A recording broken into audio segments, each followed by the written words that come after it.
Hey, what's up?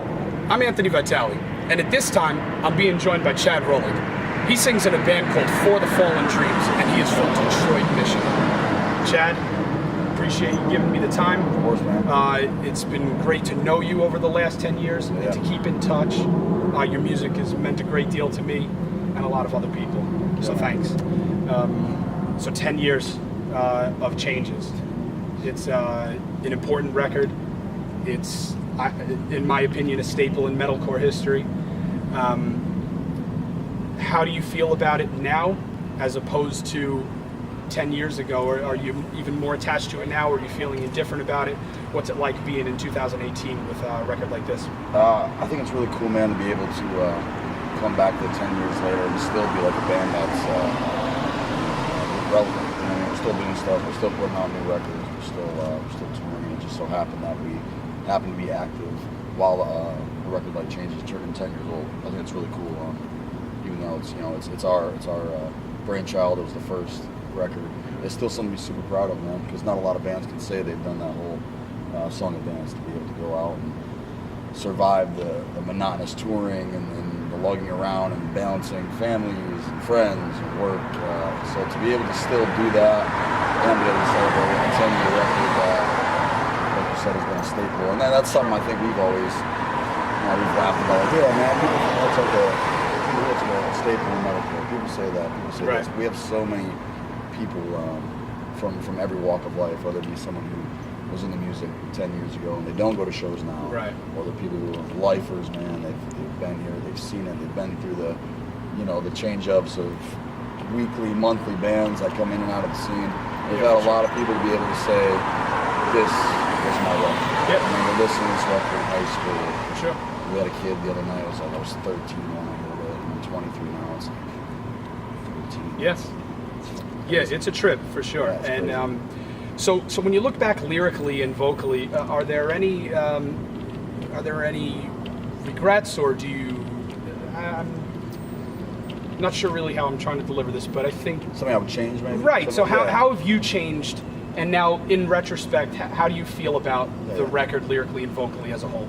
I mean, I'm a perfectionist when it comes to doing what I do, so to look back on it, it's sometimes it's funny, I'm thinking, like, what the fuck was I thinking about that part, or whatever, man, it's one of those things, it's all part of the learning curve. I can go back and it's the same reason kids are able to connect with the record. Like, 10 years ago, I remember I was listening to Hopeless. This is what I was doing. Right. Me and my buddies were doing this. It's the same thing I think about. I'm like, I was... Yeah. Is there a favorite song that you have? Hopeless is one of them. Never Again's a good one. Oh, yeah. Brothers, of course.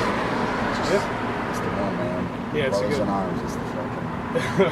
it's the track. It's a good one. Now a record that I hold in high regard, right up there with Changes, is a record called Relentless, which is the second release. Completely different band pretty much at this time.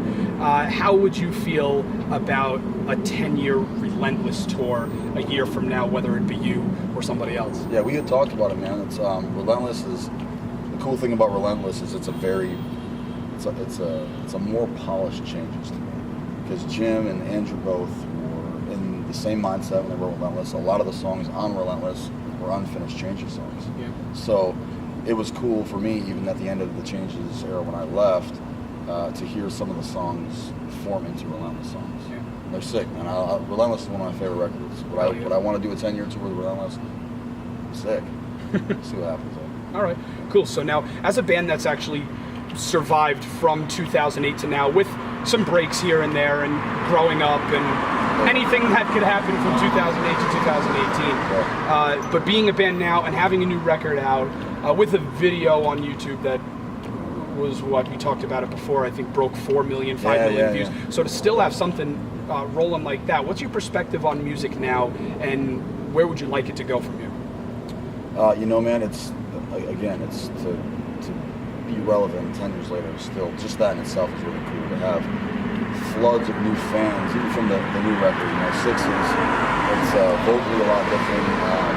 The foundation that FTFD is laid for what we sound like is there, but there's just so many more sides to it. So to be able to put 6 out and still have new fans coming is really cool. It also puts FTFD in a very strange boat as far as how relevant we are to stay on the touring circuit, and Right. how relevant we have to be able to make it worth it, to Right. still make money and pay bills and take care of our kids Gotcha. and our homes and our bills. That's something you never really hear about or think about when you're in your 20s, because you're in the moment. Right. You're touring, you don't give a fuck if you can pay your water bill. You don't care if you got food to eat, because I got $20 in my pocket. I can Sure. eat McDonald's all week long. You know what I mean? You don't care. You don't think Right. about it. But now, as time goes on, we get older, and we start seeing how things play out. And real life is a real thing, music or not. It just puts us in a position to where we have stood the test of time. Our records have held up. And I can say that confidently and proud of what we've done. But with putting new content out, it just all depends. Music is a strange place, man. It really Yeah. is. It's full of strange fucking people in every way you can think, whether it be booking or bands, where you lie on the pecking scale of whatever tour you want to Yeah. get, and what tour might be a favor to somebody else that you don't get because it's a favor. It's Sure. all a lot of political shit that people just think it's very cut and clear. Like, why are you guys touring? We've had a lot of people. That's just why we haven't toured on 6. Right. And we're going in the sense of being out. We want to play 2 shows off of the play 2 CD release shows, 1 in Detroit, and that happens. Right. But just to play new songs that we've polished over the years, and kind of veteran music, man. Yeah. Changes. It's the shit. I love it. I love playing the song. They're full. That's why we're all here. It's because it's fun. Yeah, without a it doubt. takes people back, and it's got the tracks. But to have 6 out, which is a much more mature record, obviously, it's Yeah. 10 years later. To not being able to play that and tour off as much as we would have liked to when it came out, it's a bummer. Yeah. Naturally, but at the same time, it's the way she goes. Yeah.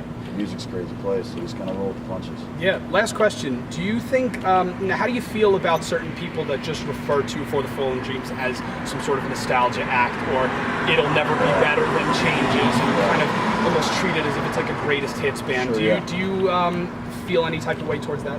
I mean, I understand, because nostalgia is a powerful drug, man. You get something that reminds you of that moment in time when life was at its peak, and Yeah. it's hard to break that. Sure. But I think it's important for people to always branch out and really sit down, and people are so quick, man, to just write it off. I don't know, I'm sure we lost a ton of fans that listened to 6 one time and heard the first change or style or vocals and like, oh, I'm done. Right? If you really sit down and listen to a record, man, you're a fan of the band, you won't be disappointed. Right. It's all there, especially with bands like us who have been around long enough to where we write what we write, and it Sure. sounds like For the Fallen Dreams. Yeah. No matter which way you cut it, if you really listen to it, that band's still there. So Yeah. I think we got a lot of gas left in the tank. Well, it's cool. It's really Yeah, cool to yeah. be here tonight to revisit the past, Yeah, bro. and to look ahead to the future. And I appreciate the music, and I appreciate having a friend in here. Yeah, man. Right on, brother. This is Chad Rolick. Yeah. For the Fallen Dreams is the band. Check out the entire discography. Thanks again Yeah, for man. letting me have you, Of course. and thank you for watching. Cool guys.